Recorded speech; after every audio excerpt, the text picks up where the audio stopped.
Kisah tentang seorang anak yang ingin memberikan yang terbaik untuk kedua orang tuanya. Sebutlah nama anak ini adalah Umar. Umar adalah seorang anak tunggal yang memiliki orang tua yang sangat kaya raya dan sangat sibuk bekerja. Ayah Umar adalah seorang pengusaha yang setiap hari disibukkan dengan bisnis-bisnis yang harus dikerjakan. Meeting-meeting rapat yang tak pernah berhenti. Dan ayah Umar menginginkan pendidikan yang terbaik untuk anaknya. Maka Umar pun disekolahkan di sebuah sekolah internasional agar ia mampu berbahasa Inggris dengan baik, bertemu dengan teman-teman dari berbagai macam negara, hingga Umar menjadi pribadi yang berwawasan global. Dan sang ayah menginginkan kelak Umar harus melanjutkan pendidikan ke luar negeri, agar Umar bisa menjadi orang yang lebih hebat, bahkan lebih hebat dari ayahnya. Suatu ketika, Umar menyerahkan undangan dari sekolah kepada ibunya. Dan undangan tersebut adalah undangan Father Day. Bagaimana pada hari itu sepatutnya seluruh ayah hadir. Karena hari itu seluruh anak-anak akan menampilkan bakat-bakatnya. Maka Umar pun merengek pada ibunya. Umar pun berkata, "Ibu, untuk kali ini Umar mohon ibu supaya ayah bisa hadir ke sekolah dan melihat apa yang akan Umar tampilkan. Karena selama ini ayah gak pernah datang kalau Umar ada menunjukkan sesuatu di sekolah, menampilkan sesuatu di sekolah." Maka sang ibu pun berkata pada suaminya, "Ayah, datanglah ke sekolah untuk kali ini saja. Umar sangat mengharapkan kehadiranmu, wahai suamiku. Umar sangat ingin agar ia ditonton olehmu, wahai suamiku." Maka ayahnya seperti biasa pun berkata, "Istriku, kau tahu pekerjaanku ini banyak sekali. Aku harus meeting, aku harus melakukan bisnis ini, bisnis itu. Aku tidak mungkin meninggalkan pegawai-pegawaiku begitu saja hanya untuk melihat pementasan anakku ini. Kan kau bisa datang," kata sang ayah. Istrinya mengatakan, "Ini acara Father Day. Engkau yang harus datang untuk kali ini saja. Sebentar saja gak apa-apa. Setelah Umar tampil kau langsung bisa pergi gak apa-apa. Yang penting Umar tidak sedih karena kau tidak datang," kata sang istri. Akhirnya hari itu pun tiba. Umar dari belakang panggung mengintip ke arah penonton. Adakah ayahnya duduk di antara barisan penonton? Dan ayah Umar pun datang, walaupun terlambat, dan memilih duduk di paling belakang dengan malas-malasan. Seluruh ayah-ayah yang lain berlomba-lomba untuk bisa duduk di barisan paling depan untuk melihat tampilan anak-anak mereka. Tapi tidak dengan ayah Umar, karena baginya kalau duduk di depan nanti susah untuk pulang. Lebih baik aku duduk di belakang saja sambil bersandar dan sambil melipatkan kedua tangannya. Maka tampillah anak pertama. Anak pertama sangat hebat karena memiliki suara yang sangat bagus, dan semua orang berdecak kagum ketika anak tersebut menampilkan nyanyian dengan bahasa Inggris dengan sangat fasih.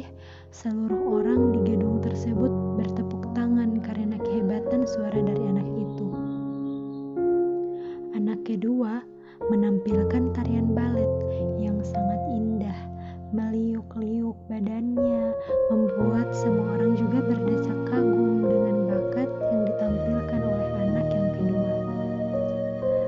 Anak yang ketiga tampil dengan alat musik gitarnya. Anak yang keempat tampil dengan memainkan drumnya. Anak yang kelima tampil dengan memainkan pianonya. Dan semua bakat-bakat ditunjukkan. Dan ayah Umar kembali melihat jam tangannya. Kapan Umar ini tampil? Lama sekali Umar ini tampil. Karena aku harus ada meeting dan aku sudah terlambat. Dan akhirnya peserta terakhir adalah Umar. Umar pun berjalan dengan tenang di panggung tersebut dengan baju yang sederhana, tidak seperti teman-temannya. Dan ayah Umar berpikir, apa yang akan ditunjukkan oleh anakku ini? Ayahnya baru sadar bahwa selama ini dia tidak paham bakat apa yang dimiliki anaknya tersebut. Maka Umar pun ketika berdiri di atas panggung, matanya kembali mencari keberadaan ayahnya. Ketika ia melihat ayahnya duduk di barisan belakang, Umar tersenyum dan mengatakan kepada pembawa acara, "Bolehkah aku memanggil Ustadz Asep?" Kata Umar. Ustadz Asep adalah guru mengaji ekstrakurikuler di sekolahku ini.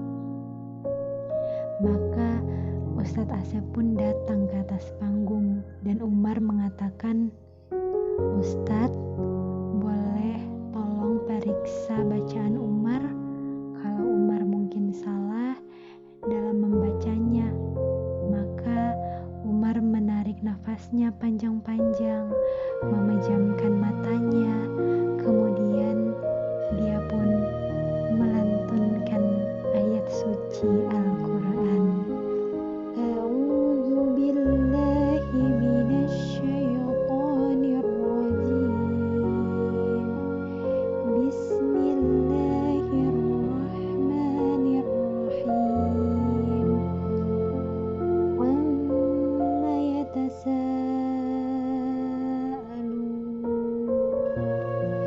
'anil naba'il 'azim alladzi hum fihi mukhtalifun.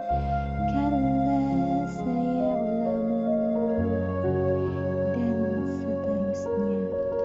Umar membaca dengan sangat lembut, dengan sangat fasih, dengan sangat lancar surah An-Naba, surah yang pertama di juz 30. Dan ketika ia selesai membaca, ayahnya tertegun melihat Umar dan tak terasa menetes air matanya. Karena ayah Umar tidak pernah tahu kapan Umar menghafalkan Al-Quran. Maka Ustadz Asep pun berkata kepada Umar, "Umar, kenapa engkau menghafalkan Al-Quran, Umar?" Apa jawaban Umar? "Selama ini Ustadz, ayahku sangat sibuk dalam bekerja. Ayahku banyak sekali meetingnya, ayahku banyak sekali bisnisnya, dan ayahku melakukan itu semuanya untuk memberikan nafkah kepadaku dan kepada ibuku, bekerja untuk membahagiakan aku, untuk pendidikan aku, wahai Ustadz. Maka aku ingin membalas kebaikan dari ayah, tapi aku gak punya apa-apa, aku gak punya uang, aku gak punya yang lain-lain, aku cuman punya hafalan Al-Quran ini Ustadz.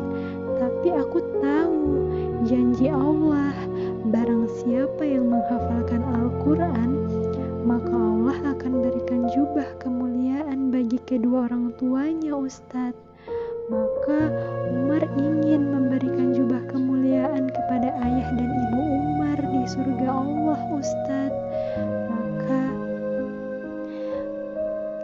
Umar meneteskan air matanya. Apa yang terjadi dengan ayah Umar di belakang barisan? Ayah Umar kemudian berteriak, "Allahu Akbar, Allahu Akbar." Maka ayah Umar pun berlari dan dan ia mengatakan, "Maafkan ayah anakku, maafkan ayah anakku. Selama ini ayah berpikir untuk masa depanmu 20 tahun, 30 tahun lagi yang akan datang. Ayah berpikir kau harus dapatkan pendidikan yang terbaik, kau harus fasih dalam bahasa Inggris, kau harus hebat dalam urusan dunia. Tapi ayah tidak pernah mengajarkanmu Al-Quran anakku. Ayah tidak pernah mengajarkanmu agama anakku. Ayah berpikir masa depanmu di dunia, tapi ayah tidak pernah berpikir masa depanmu di akhirat anakku.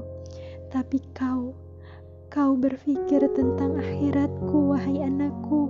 Maka terima kasih anakku," kata sang ayah ini yang tak bisa memendung lagi air matanya.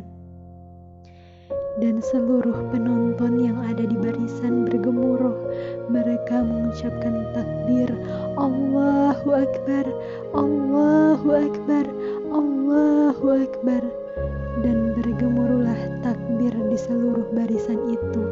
Mereka berdecak kagum dengan seorang anak yang memiliki bakat yang mungkin bagi sebagian orang sudah mulai dilupakan. Apa itu? Al-Quran. Al-Quran yang sudah dilupakan oleh sebagian masyarakat sekarang. Mereka menganggap bisa menjadi orang hebat kalau menguasai urusan-urusan dunia, tapi mereka mengabaikan Al-Quran. Mereka lupa di hari akhir nanti yang memberi syafaat adalah Al-Quran. Mereka lupa di akhir nanti kedudukan mereka di akhirat kelak berdasarkan ayat yang mereka hafalkan. Mereka lupa tentang keutamaan dari Al-Quran. Maka belajarlah dari sosok Umar. Apa yang Umar katakan kepada ayahnya? "Ayah, gak apa-apa ayah. Ayah sibuk bekerja karena ayah memikirkan Umar dan ibu. Gak apa-apa ayah, mungkin kita jarang kumpul di dunia ini. Tapi kalau Umar menghafalkan Al-Quran, Umar masuk surga ayah, ibu masuk surga. Kita bisa sama-sama terus, tidak akan terpisah lagi. Ayah gak akan sibuk kerja lagi, karena di surga kita akan sama-sama ayah," kata Umar. Lihat, seorang anak penghafal Al-Quran. Inilah yang seharusnya menjadi cita-cita wahai orang tua. Wahai orang tua yang mengagung-agungkan pendidikan-pendidikan dunia dan melupakan Al-Quran. Inilah seharusnya yang kita tanamkan kepada anak kita. Bukankah Allah mengingatkan kepada kita, jagalah dirimu dan keluargamu dari api neraka. Bagaimana caranya? Salah satunya berikan anak kita pendidikan Al-Quran. Hiasi hati mereka dengan Al-Quran. Hiasi lisan mereka dengan Al-Quran. Hiasi perilaku mereka dengan Al-Quran. Maka itulah kau dikatakan sebagai orang tua yang berhasil mendidik anak-anakmu, karena anak-anakmu mencintai Al-Quran. Dan untuk para kalian anak-anak, jika kalian ingin memberikan jubah kemuliaan dan sepasang mahkota untuk kedua orang tua kalian kelak di akhirat nanti, maka kuncinya belajarlah, hafalkanlah, dan pahamilah Al-Quran, serta berbaktilah kepada kedua orang tua kalian. Mudah-mudahan kisah ini menjadi pembelajaran dan memotivasi kita untuk menguasai Al-Quran.